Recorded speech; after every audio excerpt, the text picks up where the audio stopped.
नमस्कार, विकसित दर्शन न्यूज में आप सभी लोगों का स्वागत है। दोस्तों, देश को आजाद हुए लगभग 78 साल हो चुके हैं और आपको बता दें कि देश के संसद में आज भी 150 साल पुराना राष्ट्रीय गीत जो है वंदे मातरम पे चर्चा हो रहा है। संसद में आज का मुद्दा सिर्फ वंदे मातरम पे चर्चा ही नहीं हुआ, बल्कि वंदे मातरम के अंदरूनी भागों को भी चर्चा हुआ और यहां तक बताया गया किस पे किस तरह से काटा गया है, किस तरह से नेहरू जी जिम्मेदार थे, जिनके पास मतलब समझ नहीं थी वंदे मातरम की, उनके पास शब्दकोश नहीं था समझने के लिए।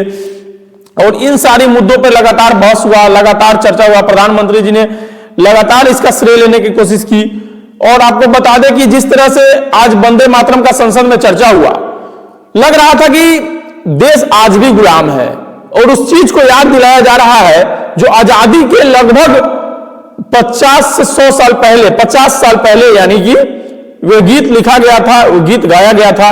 गीत क्यों गाया गया था? क्योंकि देश गुलाम था और देश के अंदर जो आजादी की लड़ाई लड़ रहे थे, उन व्यक्तियों के अंदर एक जुनून, एक जोश, एक जज्बा उत्पन्न हो और वो उस जज्बे के साथ लड़ाई लड़ सके, इसलिए गाया गया था।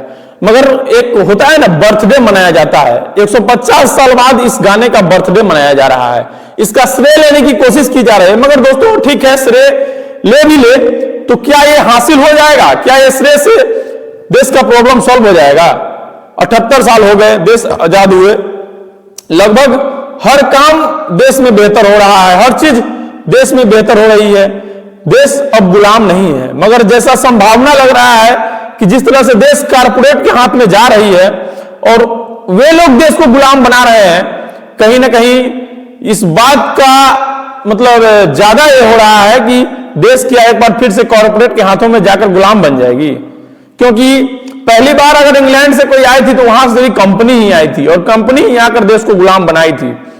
इंग्लैंड नहीं आया था, वहां की कंपनियां आई थी यहां कारोबार करने के लिए और कारोबार करते करते ही देश को गुलाम बना दी। उसी तरह से आज देख सकते हैं जिस तरह से इंडिगो क्राइसिस हुआ, जिस तरह से इंडिगो एक प्राइवेट संस्था ने सरकार को घुटने पे ला दिया, एक तरह से देश में ऐसा माहौल ला दिया कि देश में हवाई यात्रा करने वाले सारे लोग, मतलब बस अड्डे पे जिस तरह से हालात नहीं होते हैं, जिस तरह से रेलवे स्टेशन पे हालात नहीं होते हैं, उससे बदतर स्थिति एयरपोर्ट पर देखने को मिला।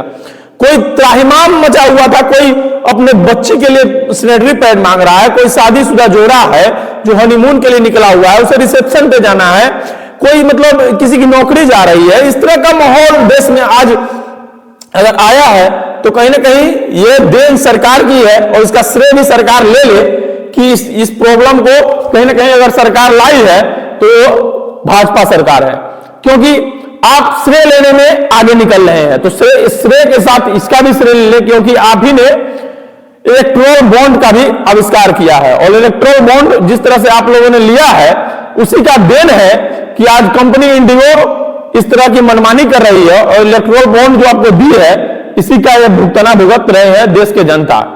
दोस्तों, देश में बहुत तरह की घटनाएं अभी चल रही है। देश में देश का ही पार्ट है गोवा, वहां पे इतना बड़ा विस्फोट हुआ, सिलेंडर ब्लास्ट, और उसमें इतने लोगों की जान गई, उस पर बहस नहीं होगी। देश में इंडिगो क्राइसिस चल रही है, उस पर कोई बहस नहीं होगी।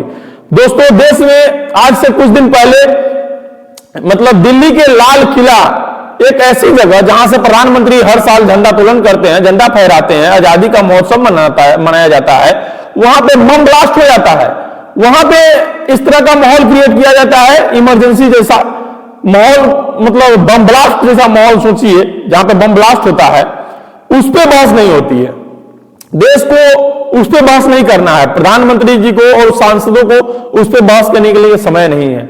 मगर वंदे मातरम जैसे गीत जो 150 साल पहले गाया गया था, उस पर बहस करना है, उस पर क्यों उसको तोड़ मरोड़ कर पेश किया गया, क्यों उस पर कटौती की गई, उस पर बहस करना है। दोस्तों, ये आजादी का गीत था, लोग आजाद होने के लिए गीत गाए थे।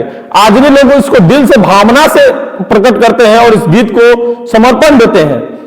दोस्तों, आपको जिस तरह थाली और मतलब ताली बजवाने का शौक है, उसी तरह इस गीत को भी गवा लेते हैं। इस गीत को भी जनता खुशी खुशी गाती ना।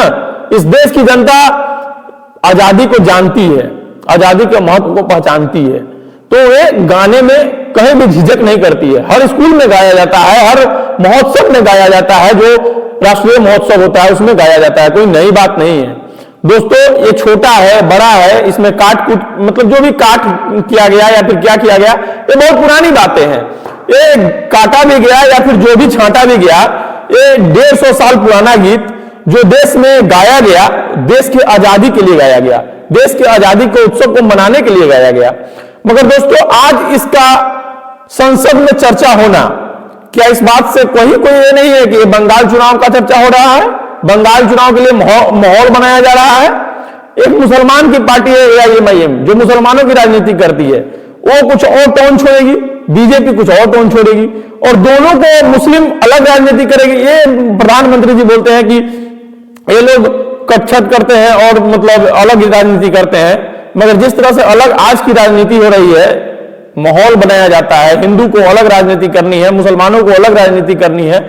आज जिस तरह से प्रियंका गांधी ने संसद में अपनी आवाज उठाई और उन्होंने भाषण देते हुए कहा कि इसका कोई जरूरत नहीं था, वो देश के राष्ट्रीय गीत का भावना हर इंसान के अंदर है, देश के जितने भी लोग हैं उनके अंदर है, इस पे कोई चर्चा का विषय नहीं है। ये एक बंगाल चुनाव के लिए मुद्दा उठाया जा रहा है, माहौल बनाया जा रहा है। तो दोस्तों कहीं ना कहीं ये बात सच भी है और सच दिखती भी है, क्योंकि इतने बड़े बड़े मुद्दे देश में है, इतने गंभीर मुद्दे देश में है, उस पर चर्चा नहीं होती है, और इतने पुराने गीत पे चर्चा हो रही है, जिस गीत का आज के डेट में सिर्फ और सिर्फ दिलों पे राज्य करना ही महत्व है।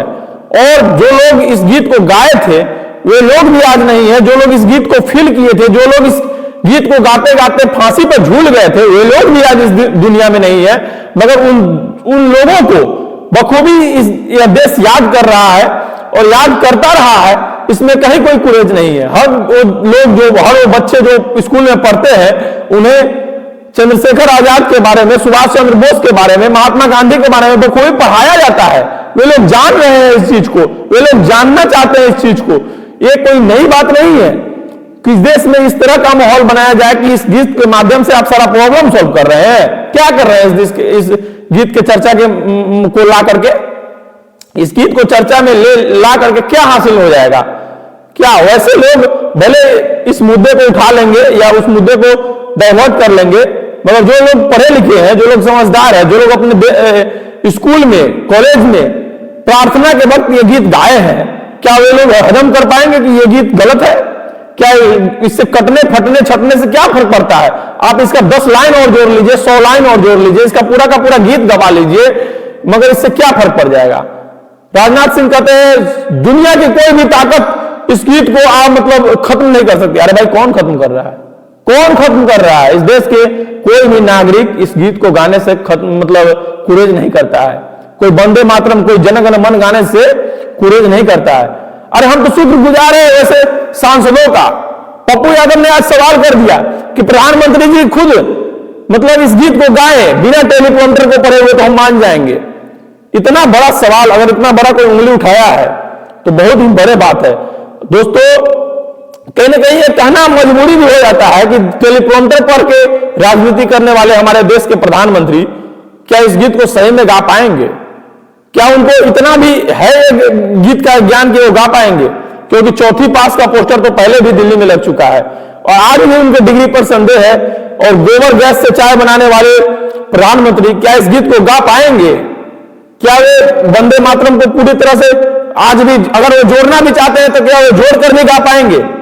क्योंकि पुराना वंदे मातरम का गीत तो गा नहीं पाएंगे, क्योंकि जिस तरह से पप्पू यादव ने उन पर सवाल उठाया है, तो कहीं ना कहीं अगर कोई सांसद जो निर्दलीय चुनाव लड़के संसद पहुंचता है और वैसे सांसद अगर गीत को गाने के लिए आपसे सवाल उठाते हैं तो उनका बात तो और भी ऊपर हो जाता है, क्योंकि वे निर्दलीय है। आप निर्दलीय नहीं है, आप किसी पार्टी से हैं। हर कोई किसी पार्टी से होता है और इस देश का सबसे बड़ा दुर्भाग्य है कि लोग पार्टियों को वोट करते हैं, निर्दलीयों को वोट नहीं करते हैं। और जो लोग निर्दलीयों को वोट नहीं करते हैं, पार्टियों को वोट करते हैं, क्या वे लोग इसके लिए जिम्मेदार नहीं है? आप खुद चुनाव लड़कर देख लीजिए प्रधानमंत्री जी, आप निर्दलीय चुनाव लड़ेंगे तो चुनाव हार जाएंगे।